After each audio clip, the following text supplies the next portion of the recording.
vida em abundância, Senhor. Nós te louvamos, Senhor Deus, porque nós cremos que somente o Senhor pode libertar e transformar, Senhor, a vida daqueles que estão perdidos. Amado, toma a nossa nação em tuas santas mãos. Toma, Senhor Deus, os governos. Toma, Senhor Deus, o judiciário, Senhor. Toma, Senhor Deus, as assembleias legislativas, Senhor Deus. Toma, Senhor Deus, cada cidade, cada bairro, cada comunidade, Senhor. E em nome do Senhor Jesus, nós clamamos a Ti, Senhor. Dissipa, Senhor. Dissipa, Senhor Deus, as trevas, Senhor Deus, dos corações perdidos, Senhor.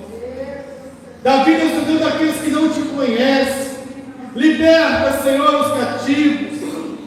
Dê, Senhor Deus, a oportunidade àqueles que andam distante de Ti, de enxergar a verdade, de ver, Senhor Deus, a luz que há em Ti, de experimentar, ó Pai, a vida nova que somente o Senhor pode dar. Ó Deus amado, que a Tua igreja, Senhor, ó Pai amado, a Tua igreja espalhada, Senhor Deus, em solo brasileiro, possa se libertar das discussões políticas, Senhor, e possa estar engajada, ó Pai, em proclamar a verdade do reino de Deus, porque é o poder que liberta, Senhor. É o Senhor Jesus que transforma os corações. Homem nenhum, Senhor Deus, pode trazer paz a essa nação, mas Jesus Cristo pode trazer. E essa mensagem poderosa o Senhor confiou a mim. Confiou, Senhor Deus, a cada um que está neste lugar. E a cada um, Senhor Deus, daqueles que pertencem ao Teu povo, ao Teu reino, espalhado pela face da terra. Que possa, Senhor Deus, receber de Ti essa autoridade, esse engajamento, Senhor Deus, essa coragem, esse entusiasmo, Senhor, de falar do Evangelho que liberta e transforma. Muito obrigado, Senhor Deus, porque sem nada termos feito, o Senhor nos decidiu nos amar. Pai, nós neste momento, o qual nos preparamos para ouvir, Senhor Deus, a Tua voz através da exposição da Tua palavra. Te entregamos, Senhor Deus, em Tuas mãos o reverendo Rafael. Que ele seja um instrumento, Senhor, em Tuas mãos, para edificar, para transformar a Tua igreja nessa noite. É o que nós te pedimos, Senhor, no nome do Teu Filho amado, Jesus Cristo. Amém. A igreja poder sentar, eu passo a palavra ao pastor.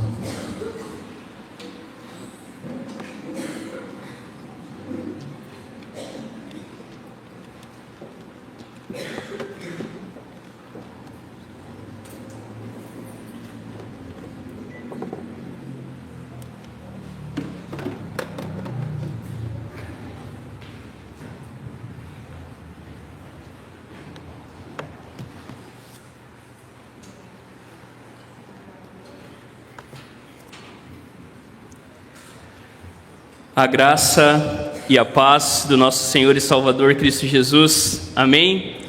Como é bom estarmos aqui para celebrar aquilo que Deus tem feito ao longo da história e saber que o Senhor continua operando, agindo e falando através da sua igreja.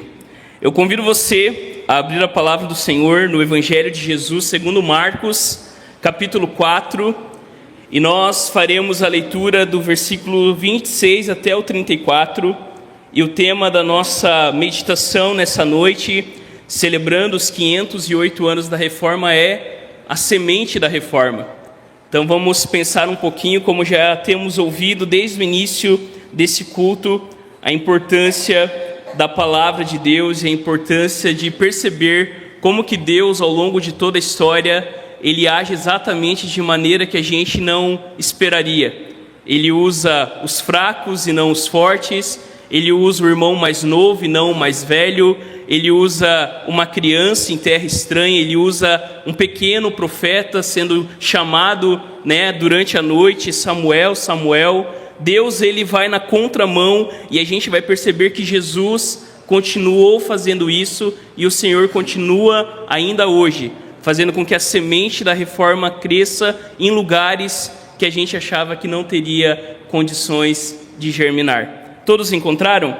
A palavra de Deus diz assim, ouça com fé, Marcos capítulo 4, do 26 ao 34.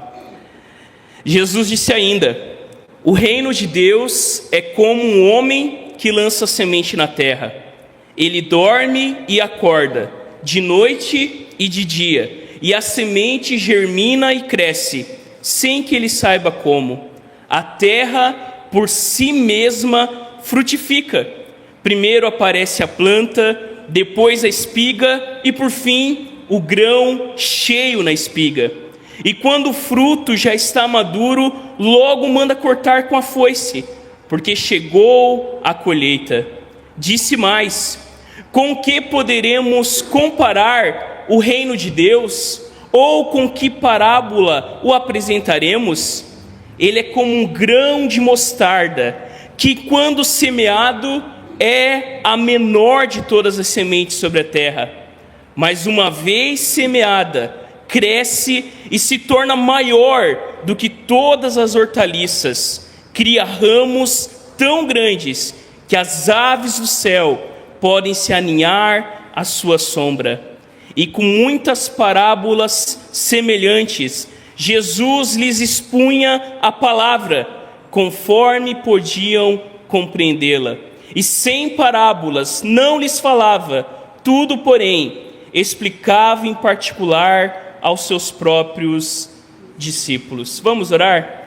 Senhor, nós te louvamos e te agradecemos pela tua palavra. Te louvamos porque por todo mundo, neste momento, existem homens e mulheres abrindo a tua palavra e compartilhando o teu evangelho. E nessa noite, nós também ouviremos a tua palavra.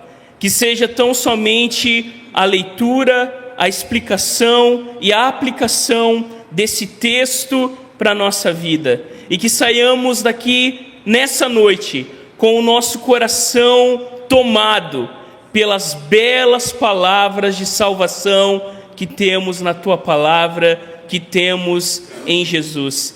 Que a tua palavra mais uma vez caia sobre nós e que nós possamos vê-la germinando, crescendo e dando frutos para a tua glória.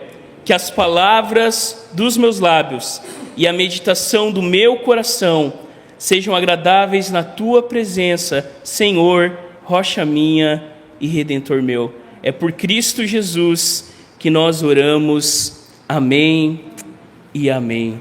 Amém. Meus irmãos, quem aqui, quando criança, já plantou uma sementinha no algodão? Eu acho que isso é universal, não sei se no mundo, mas pelo menos no Brasil, não tem uma criança que não teve a experiência de pegar o feijãozinho que a professora colocava num copinho e a gente molhava todo dia, a gente olhava ansioso esperando ele brotar e de repente um dia lá estava, um brotinho verde rasgando o algodão. Era uma alegria ver a vida nascer de algo tão pequeno. Quem já teve essa experiência, ou o filho, ou o neto? Todos nós compartilhamos dessa experiência pedagógica. Talvez você já tenha tentado cuidar de uma plantinha em casa. No começo, você rega, coloca na janela, vê as folhinhas nascendo, mas basta um descuido, ela murcha e morre. E você se pergunta: o que será que aconteceu com a minha plantinha? Mas talvez em outras situações você achava que era o fim e de repente você vê um galinho, uma folhinha, uma plantinha renascendo novamente. Talvez você tenha crescido vendo os seus pais ou os seus avós cuidando de uma horta. Eles preparavam a terra, jogavam as sementes e depois esperavam a chuva. Tenho certeza que ninguém ficava ali gritando para a planta crescer, porque crescer leva tempo e não depende da ação humana. Eu não sou um botânico, nem sou um sementólogo, mas nessa sessão do Evangelho de Jesus segundo Marcos, o Senhor Jesus nos lembra que ao longo da história, o nosso Deus costuma mostrar o seu poder de maneiras inesperadas. Jesus nos mostra que a semente, algo tão pequeno e tão escondido, pode nos surpreender. Há mais de 500 anos, um monge martelou um documento numa porta e esse som não ficou preso na cidade de Wittenberg e nem ficou preso na Alemanha do século XVI. Ecoou pelo mundo todo. Aquela sementinha que foi plantada no coração do Lutero chegou e continua alcançando corações e mais corações. A reforma que dizia somente Cristo, somente a graça, somente a fé, somente as Escrituras e somente a Deus a glória. E mais do que nunca, nós devemos pregar e anunciar essa semente. Porque hoje em dia, em vez de somente Cristo, as pessoas têm respondido somente eu. Ao invés de somente a graça, os homens continuam querendo comprar o favor divino. Ao invés de somente a fé, o desempenho, a produtividade tomou o lugar da fé em Cristo. Diante das Escrituras, nós sabemos, os likes viraram doutrina. E diante de somente a Deus a glória, o ego continua subindo ao altar. Mas essa semente não começou há 508 anos atrás. Basta olhar para a história bíblica e vemos essa semente sendo lançada quando nada existia. A palavra de Deus diz que do nada o Senhor, pelo poder da sua palavra, trouxe o mundo à existência. E ao longo da narrativa bíblica nós vemos Deus lançando sementes ao coração humano, corações esses duros, enganosos, vacilantes, obstinados, muitas vezes insensíveis, rebeldes, inflexíveis, orgulhosos, resistentes. É só lembrar da narrativa bíblica. Mas desde o Éden, lá estava o Senhor lançando a semente da sua palavra, passando pelos nossos pais, por Abraão, Isaque e Jacó, de Moisés aos juízes, dos reis aos profetas. Mas lá estava a semente da palavra de Deus. E como diz uma bela canção infantil de 1979, a palavra de Deus é semente, vai caindo, caindo, caindo. Quando todos pensam que está morta, vai nascendo, brotando e crescendo. Ao considerar a reforma, não podemos deixar de perceber que a semente da palavra de Deus, semente essa que levou homens e mulheres das trevas à luz, foi a palavra de Deus que vai caindo, que vai caindo, que vai caindo, e quando todos achavam que era o fim, a palavra de Deus cresceu. Foi assim na reforma de 1517, foi assim em 1859, quando o primeiro missionário presbiteriano chega no Brasil, foi assim em 1903, quando a IPI do Brasil foi fundada, e foi assim em 1962, quando essa igreja local foi organizada, e continuará sendo assim ao longo de toda a história. Deus traz o mundo à existência por meio da sua palavra, e Deus traz mortos à vida por meio da sua palavra, porque nós sabemos que a fé vem por ouvir e ouvir a palavra de Cristo. E mais, visto que na sabedoria de Deus o mundo não o conheceu por sua própria sabedoria, Deus achou por bem salvar os que creem por meio da loucura da pregação. Da mesma maneira, quando nós olhamos para Jesus e a sua missão, nós estamos diante de alguém que humanamente não poderia chegar muito longe.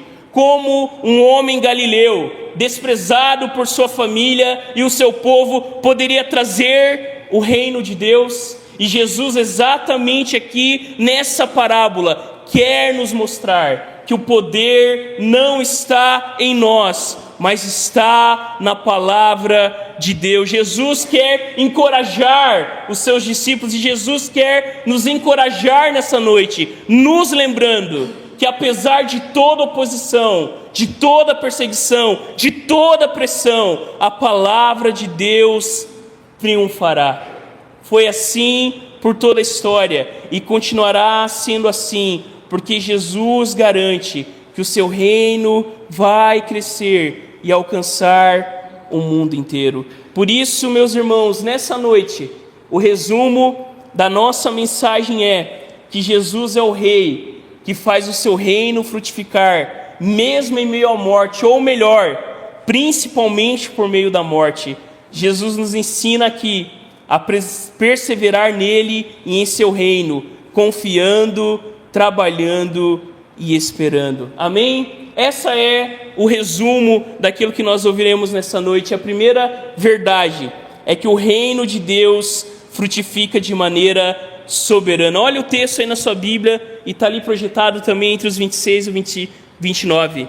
Jesus disse ainda: o reino de Deus é como um homem que lança a semente na terra. Ele dorme e acorda de noite e de dia, e a semente germina e cresce sem que ele saiba como. Se na parábola do semeador Jesus ele enfatiza a responsabilidade humana, nessa parábola Jesus enfatiza a soberania de Deus. Aqui vemos algo intrínseco à semente. O ser humano de si mesmo nada pode fazer. É somente pelo poder de Deus, dado por Deus, que o ser humano pode se voltar para Deus em fé verdadeira. Nós nada podemos fazer se o Senhor não agir. Não é esse salmo que nós sabemos de cor? Se o Senhor não edificar a casa, se o Senhor não guardar a cidade, de nada adianta, porque o reino de Deus, ele é semeado no coração humano, e é o Senhor que de forma soberana faz com que homens da morte passem para a vida. Cegos vejam a glória da luz de Cristo, e surdos ouçam a voz doce e poderosa de Deus. Jesus diz que a semente tem vida em si mesma. Ela trabalha automaticamente, invisivelmente, poderosamente e triunfantemente. Deus é o autor do crescimento do seu reino. E quando nós olhamos a história de Lutero, nós vemos que ao encontrar-se com a palavra de Deus, a sua vida e coração foram transformados. Do medo e do ódio, ele encontrou confiança e devoção. Assim foi também com Agostinho de Hipona, de uma vida pecaminosa para uma vida redimida. Assim foi também com C.S. Lewis, do seu ateísmo para o cristianismo puro e simples. E assim foi comigo e com você. Deus soberanamente, ele alcançou o nosso coração por meio da sua palavra. E se tem algo que nós devemos com todo o nosso fôlego proclamar, é que a palavra de Deus é suficiente. A palavra de Deus é poderosa. A palavra de Deus, ela tem poder para transformar as nossas vidas. Sabe, meus irmãos, aquele filho, aquele irmão, aquele pai, aquela mãe que você quer ver aos pés de Cristo, encontrando a salvação, continue lançando a palavra de Deus e regando com oração. Há uma história conhecida de Mônica, mãe de Agostinho, que queria ver o seu filho aos pés de Jesus, e ela sofria ao ver o seu filho amarrado por filosofias pagãs e uma vida de total devassidão. Certa vez ela foi pedir conselhos ao bispo e ele consolou dizendo: continue a orar, pois é impossível que se perca um filho de tantas lágrimas. Anos depois, muitos anos depois, Agostinho não foi só convertido, mas se tornou um dos maiores teólogos da fé cristã. A mãe dele, Mônica, continuou lançando a palavra, crendo que ela era mais poderosa do que todas as filosofias vãs que o seu filho tinha abraçado até ali. Mas olha o texto, o versículo 27 enfatiza: ele dorme e acorda de dia e de noite, a semente germina e cresce sem que ele saiba, a terra por si mesmo frutifica. Meus irmãos, nós podemos ter a melhor estrutura, o melhor marketing, as melhores estratégias, um fundo sem fim de recursos financeiros, mas tudo isso é sem vida diante do poder da palavra de Deus. É Deus quem dá crescimento. E como é lindo ver uma igreja que é sustentada não por artifícios e malabarismos humanos, mas tão somente pela palavra de Deus. Porque ao ser questionado por aquele movimento todo que incendiou não só a Europa, Lutero sempre dizia: eu não fiz nada, foi a palavra de Deus que fez tudo. Eu não fiz nada, foi Deus por meio da sua palavra que trouxe soberanamente o crescimento.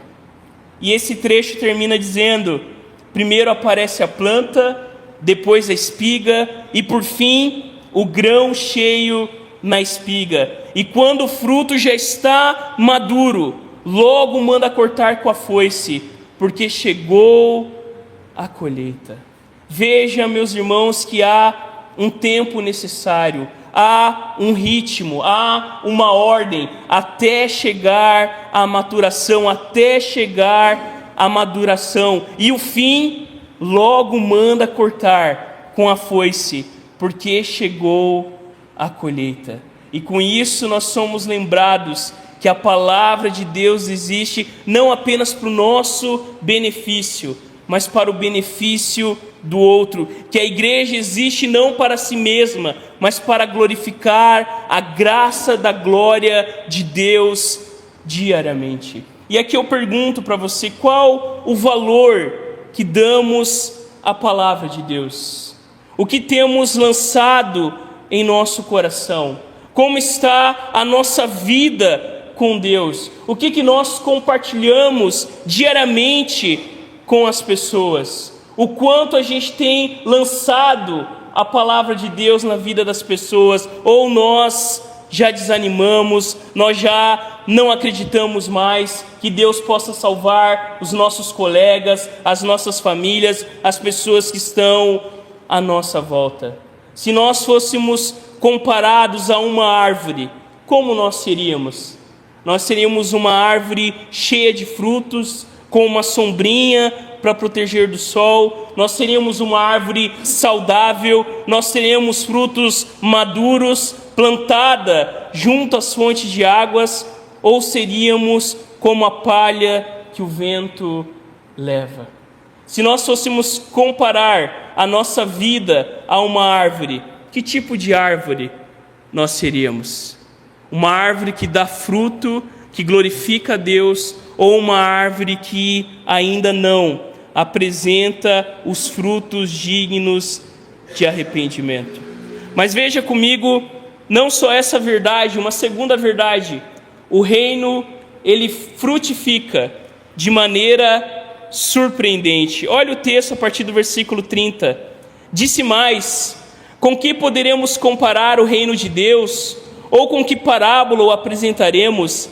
Ele é como um grão de mostarda, que quando semeado é a menor de todas as sementes sobre a terra, mas uma vez semeado, cresce e se torna maior do que todas as hortaliças, cria ramos tão grandes que as aves dos céus podem se aninhar à sua sombra. A partir do versículo 30, Jesus agora nos conta uma outra história.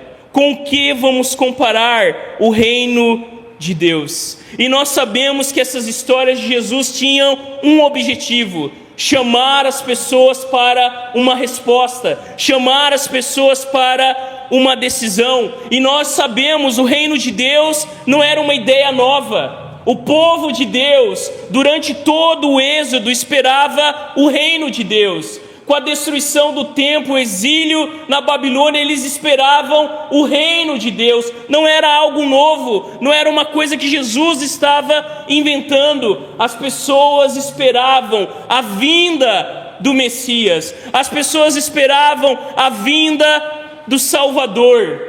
Mas com essa história, Jesus surpreendentemente quer lembrar que o reino de Deus não viria de maneiras poderosas, mas por meio do sofrimento. Alguns esperavam um Messias revolucionário, outros esperavam um Messias político partidário, mas Deus viria no avesso da expectativa de todos eles. Jesus viria através da cruz, através do sofrimento, através da sua morte. Antes da coroa haveria o Calvário. Observe o versículo 31. O reino de Deus, de Jesus, começa pequeno como uma semente de mostarda. O grão de mostarda, alguém já viu um grãozinho de mostarda? É cerca de 1 milímetro. Eu até posso colocar aqui, uma imagem que eu tinha colocado aqui na introdução. É um grãozinho tão pequenininho, e com isso Jesus estava nos lembrando que o reino de Deus é como esse grãozinho de mostarda. Porque o reino de Deus chegou não na força do braço, não com o poder humano, mas o reino de Deus chegou como um bebê deitado numa manjedoura. Jesus nasceu em uma família pobre, numa cidade pobre, e cresceu como um carpinteiro pobre, que não tinha aonde reclinar a cabeça. Os apóstolos não eram aqueles que nós chamaríamos para fazer parte da nossa equipe. Eram pessoas muitas vezes iletradas e que haviam conflitos entre eles mesmos, disputas entre eles mesmos. O Messias foi entregue nas mãos dos homens, foi preso, torturado e crucificado entre 2 criminosos. Os seus próprios discípulos o abandonaram. A mensagem da cruz foi escândalo para os judeus e loucura para os gentios. E em todas as coisas, o reino de Deus, o mundo via fraqueza.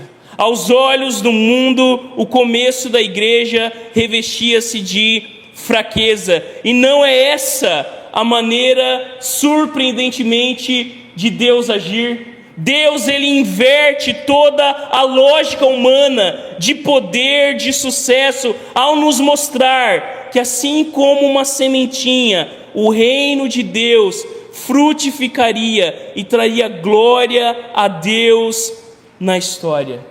É isso que Deus fez, e é isso que Deus continua fazendo, usando homens e mulheres fracos e pequenos, que adoecem, que falham, mas que são lembrados que, embora sejam vasos de barro, carregam dentro de si o poder do Evangelho de Cristo Jesus. Olha o versículo 32. A parábola do grão de mostarda é a história dos contrastes entre um começo insignificante e um desfecho surpreendente, entre aquilo que estava oculto e aquilo que seria revelado no futuro. O reino de Deus é como tal semente. O seu tamanho atual e aparente insignificância não são modo algum indicadores da sua consumação, o qual abrangerá todo o universo. A igreja que começou pequena, escondida, a partir do Pentecostes começa a crescer aos milhares, e corações vão se rendendo à mensagem do Evangelho. Os corações duros eram quebrados, doutores e analfabetos, ricos e pobres, se rendiam diante da palavra de Deus. E assim como o grão de mostarda, o reino de Deus também começou pequeno na reforma do século XVI. No ano de 1517, um monge alemão, escondido no mosteiro, decidiu pregar 95 teses em uma porta. Parecia algo insignificante, uma simples semente lançada no solo da história. Mas aquela semente era a palavra de Deus redescoberta por Lutero. Lutero não tinha um exército, nem riqueza, nem poder político. Tinha apenas uma convicção: o justo viverá pela fé. O mundo via fraqueza, mas lá estava a semente da palavra de Deus, germinando, crescendo, atravessando fronteiras, derrubando tradições humanas e reacendendo a chama da graça de Deus. Alguns anos depois, Deus plantou essa mesma semente em outro coração, no coração de João Calvino, aquele que faria com que a palavra de Deus alcançasse milhares e milhares de pessoas. João Calvino era um jovem estudioso, tímido e reservado, mas Deus o chamou para ser o reformador na cidade de Genebra, e dali o evangelho floresceu para o mundo. Calvino cultivou as raízes da fé reformada, com ensino, pregação e organização. Ele acreditava que a palavra de Deus era suficiente, que a nossa vida inteira deveria ser vivida para a glória de Deus. E essa semente, plantada por Calvino, frutificou em escolas, universidades, igrejas e em missões. E mais, podemos lembrar dos missionários reformados que foram enviados para o Brasil em 1557, celebrando há quase 500 anos o primeiro culto protestante nas Américas, e foram mortos aqui por confessar a fé evangélica, tornando-se os primeiros mártires calvinistas. Mas como alguém disse, o sangue dos mártires é a semente da igreja. Séculos depois, o missionário Simonton chegaria ao Rio de Janeiro com apenas 26 anos, com pouco domínio da língua, nenhuma estrutura, enfrentando oposição religiosa e política, mas ele trazia no coração a semente da reforma, a mesma fé que Cristo somente, pela graça somente, revelada nas Escrituras somente, para a glória de Deus. Parecia algo pequeno, mas o reino de Deus cresceu. E hoje milhões de brasileiros conhecem o Evangelho de Cristo, porque aquela semente foi fielmente plantada aqui no nosso Brasil. O que nós percebemos, meus irmãos? Que essa pequena semente não é para ser bênção só para os judeus, mas também para todos os gentios. Você já parou para pensar que o reino de Cristo se expandiu de forma tão surpreendente até alcançar o nosso coração? Será que nós temos consciência de que esse grãozinho de fé, plantado há tanto tempo, cresceu e chegou até nós? Deus garante que o seu reino vai triunfar, porque às vezes então desanimamos, porque deixamos de trabalhar com esperança se sabemos que o fruto é certo, porque muitas vezes oramos poucos, amamos poucos, porque esquecemos que o Senhor é aquele que nos chama a servir com alegria e nos promete que o seu reino triunfará. Porque embora tenha começado como uma semente pequenininha, ela se torna uma grande árvore de proteção e descanso para todos aqueles que buscam no Senhor e na sua graça o que precisam. O reino de Deus começa pequenininho, mas se torna tão grande ao ponto de que todas as pessoas e em todos os lugares possam de fato conhecer surpreendentemente a graça de Deus. E por fim, meus irmãos, o reino de Deus, ele frutifica de maneira pessoal. Olhe os versículos finais.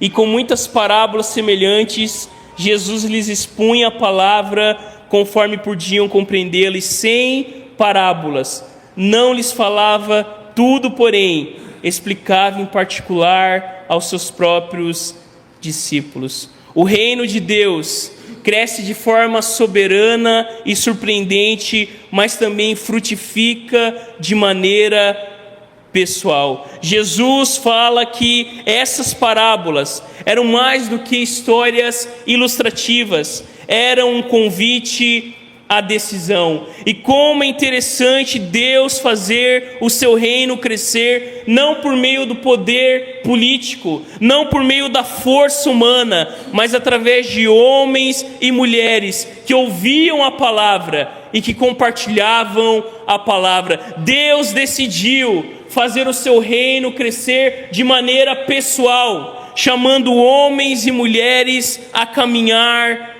com eles. Jesus estava ensinando que o reino de Deus é uma realidade viva, que existe uma resposta, e percebe, Marcos mostra que o avanço do reino está diretamente ligado à exposição da palavra de Deus. Quanto mais a palavra é anunciada, mais o reino de Deus se manifesta. Foi assim em Atos. Crescia a palavra de Deus e com ela o número dos discípulos, e continua sendo assim. O reino de Deus, ele cresce à medida que eu e você lançamos a palavra de Deus na vida daqueles que estão à nossa volta. Os reformadores descobriram essa verdade e resumiram na expressão poderosa: somente a Deus toda a glória. Mas essa frase não era apenas uma doutrina,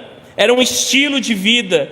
Eles entenderam que toda a vida, o trabalho, o estudo, o lar, a arte, a política, é o campo fértil aonde o reino de Deus pode e deve frutificar. A reforma nos ensinou que a vida cotidiana é o lugar aonde glorificamos a Deus. E séculos depois, vários movimentos começaram a nos lembrar que o que a gente precisa é da palavra de Deus sendo exposta, sendo compreendida e sendo explicada às pessoas. Porque à medida que a palavra de Deus é exposta, à medida que a palavra de Deus ela é explicada, à medida que as pessoas compreendem a palavra de Deus, toda a vida se torna o palco aonde a glória de Deus é revelada. Porque, como disse um neocalvinista, não há um único centímetro quadrado